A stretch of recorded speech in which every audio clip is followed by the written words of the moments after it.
Hi, everybody. It's Cody at Cody's Reading Time. I've been enjoying reading this story to you, and I hope you've been enjoying it as well. Please subscribe. I have a lot of other content on my channel and lots of stories to enjoy. Stay around. Enjoy. All right, today I'm reading chapter 10 of The Wonderful Wizard of Oz, and this one's called The Guardian of the Gate. I hope you enjoy it. It was some time before the Cowardly Lion awakened, for he had lain among the poppies a long while, breathing in their deadly fragrance. But when he did open his eyes and roll off the truck, he was very glad to find himself still alive. I ran as fast as I could, he said, sitting down and yawning, but the flowers were too strong for me. How did you get me out? When they told him of the field mice and how they had generously saved him from death, the Cowardly Lion laughed and said, I have always thought myself very big and terrible, yet such little things as flowers came near to killing me, and such small animals as mice have saved my life. How strange it all is! But, comrades, what shall we do now?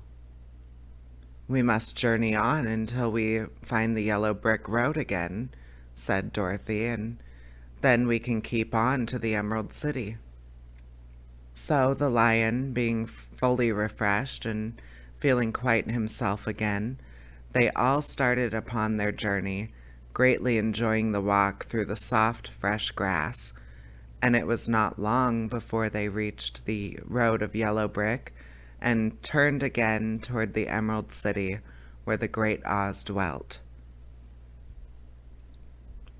The road was smooth and well paved now, and the country was beautiful, so that the travelers rejoiced in leaving the forest far behind, and with it the many dangers that had met in its gloomy shades.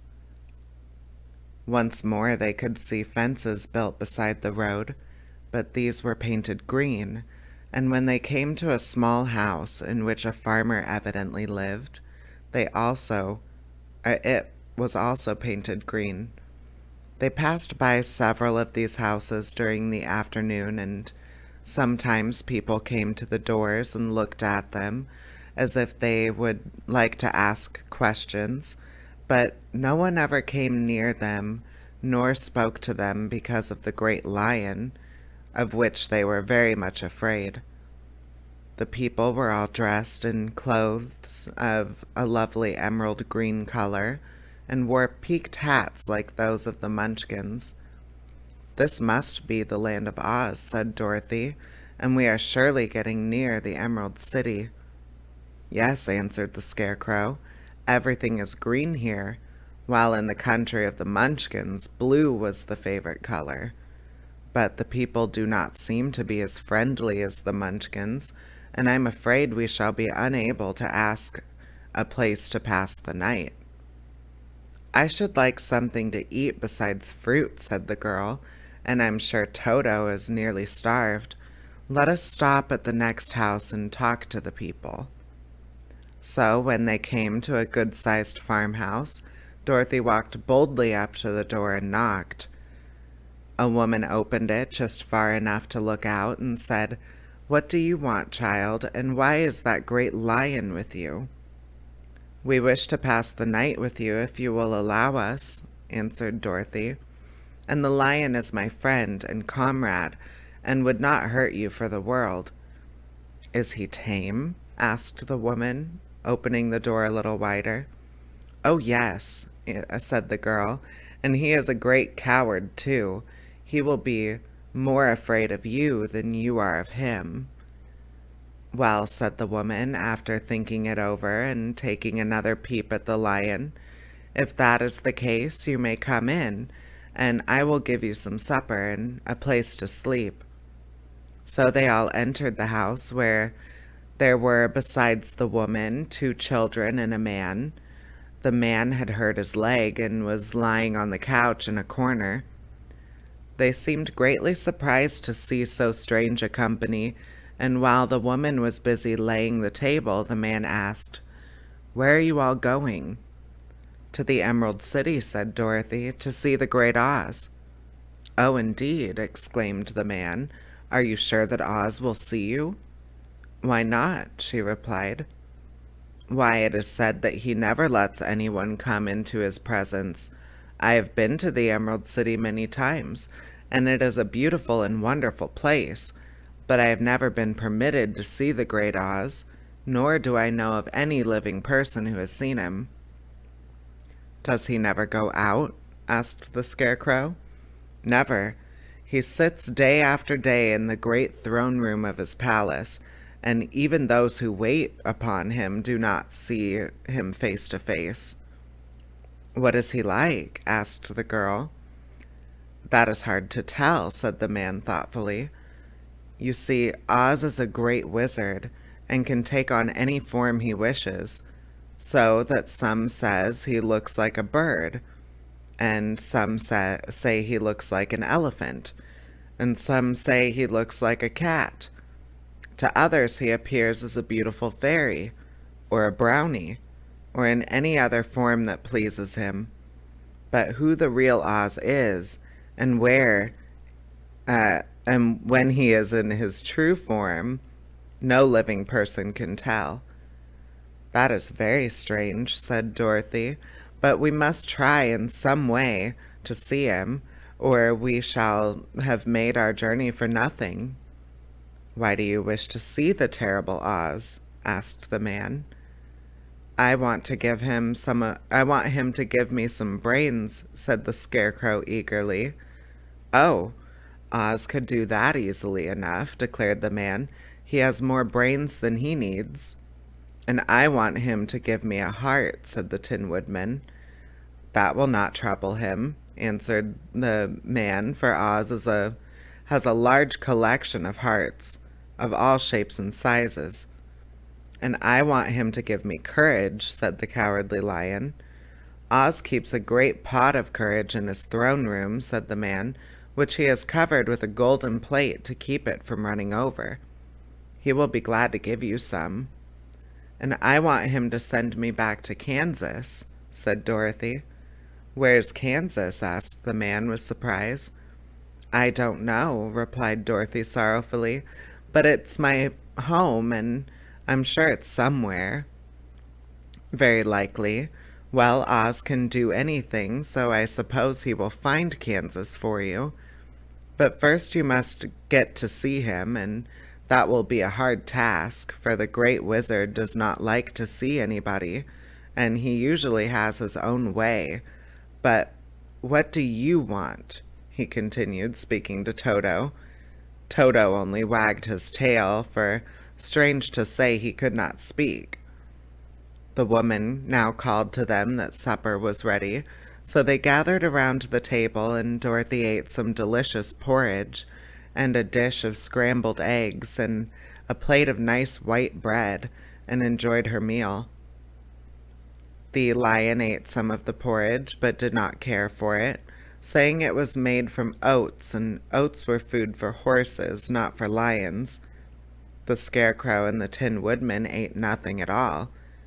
Toto ate a little of everything, and was glad to see a good supper again. The woman now gave Dorothy a bed to sleep in, and Toto lay down beside her, while the lion guarded the door of her room, so that she might not be disturbed.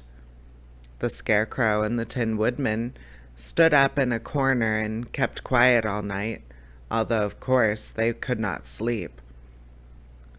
The next morning, as soon as the sun was up, they started on their way and soon saw a beautiful green glow in the sky just before them. "That must be the Emerald City," said Dorothy. As they walked on, the green glow became brighter and brighter, and it seemed that at last they were nearing the end of their travels. Yet it was afternoon before they came to the great wall that surrounded the city. It was high and thick, and of a bright green color. In front of them, and at the end of the road of yellow brick, was a big gate, all studded with emeralds that glittered so in the sun that even the painted eyes of the Scarecrow were dazzled by their brilliancy. There was a bell beside the gate, and Dorothy pushed the button and heard a silvery tinkle sound within. Then the big gate swung slowly open, and they all passed through and found themselves in a high-arched room, the walls of which glistened with countless emeralds.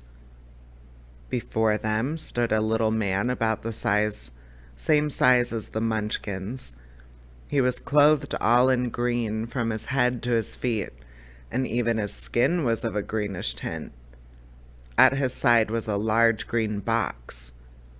When he saw Dorothy and her companions, the man asked, "What do you wish in the Emerald City?" "We came here to see the Great Oz," said Dorothy. The man was so surprised at this answer that he sat down to think it over. "It has been many years since anyone asked me to see Oz," he said, shaking his head in perplexity. "He is powerful and terrible, and if you come on an idle or foolish errand to bother the wise reflections of the great wizard, he might be angry and destroy you all in an instant." "But it is not a foolish errand, nor an idle one," replied the Scarecrow. "It is important, and we have been told that Oz is a good wizard." "So he is," said the Green Man, "and he rules the Emerald City wisely and well. But to those who are not honest, or who approach him from curiosity, he is most terrible, and few have ever dared to ask to see his face. I am the guardian of the gates, and since you demand to see the Great Oz, I must take you to his palace. But first you must put on the spectacles." "Why?" asked Dorothy. "Because if you do not wear spectacles, the brightness and glory of the Emerald City would blind you. Even those who live in the city must wear spectacles, night and day. They are all locked on, for Oz so ordered it when the city was first built, and I have the only key that will unlock them." He opened the big box, and Dorothy saw that it was filled with spectacles of every size and shape.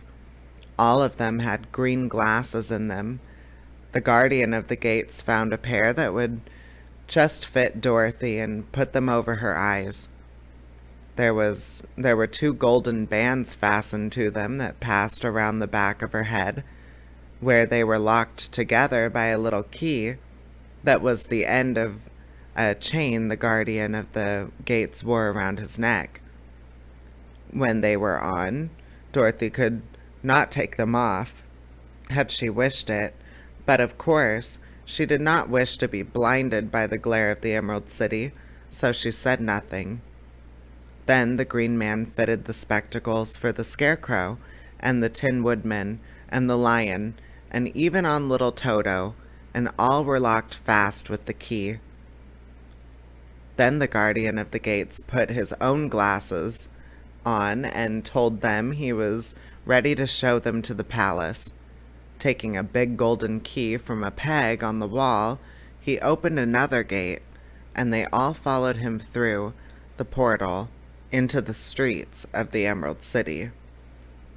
And that's the end of Chapter 10.